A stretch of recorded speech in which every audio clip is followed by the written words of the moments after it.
Hello everyone, this is Darcinova here. This is my review on the 8th book of the Jedi Quest novels, The Moment of Truth.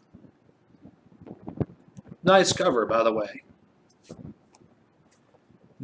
Well, this book essentially is a continuation of an ongoing story arc that Anakin and Obi-Wan, you know, have been going through since book 6, The School of Fear, where there was a distance between Obi-Wan and Anakin, and it's only been growing. And at this point, it's gotten to the point where their relationship is very distant, honestly, and Obi-Wan doesn't know really how to, help Anakin, and Anakin, is insecure about himself as well. Well, a villain that appeared in Jedi Apprentice, who Zun Bor, I think that's her name. I butchered that badly.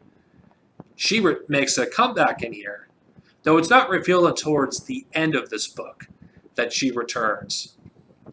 And why is that significant? Because she is going to play a role in the next book in this series. Anakin gets captured at this book, and he experiences, what it's like, not to have emotions or be content what he has. And of course, in this book, Anakin and Obi-Wan finally resolve their differences because Anakin realizes just how much, he cares about Obi-Wan and how much Obi-Wan cares about him. And this book resolves a 3-book long arc that was started at the end of the School of Fear.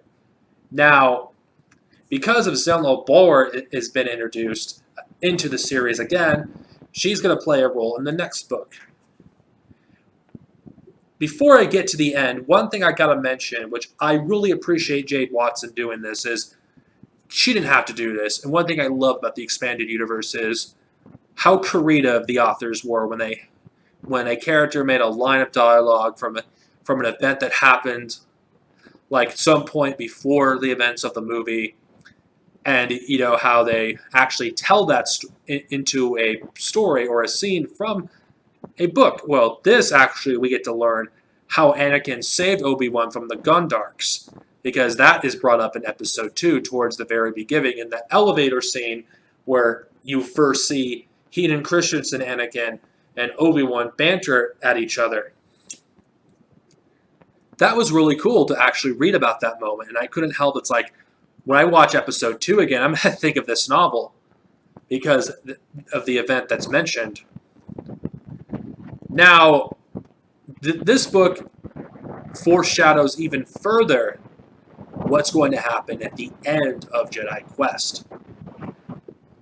One thing Jade Watson does do well in this series is foreshadow what's going to happen from one book to another.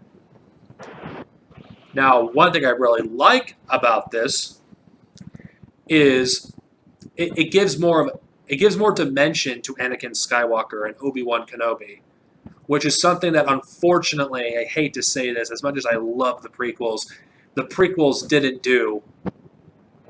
Honestly, I feel like these novels just give a lot more dimension to these characters, and I think it was good. It isn't my favorite novel of Jedi Quest. My favorite is probably the last book, at least one of them, because considering who Goteta Omega is and who he's related to, and I can't help but love that twist. I'm not going to spoil it for those of you who watched this first. Anyway, what are you doing? Watch the other reviews before this one.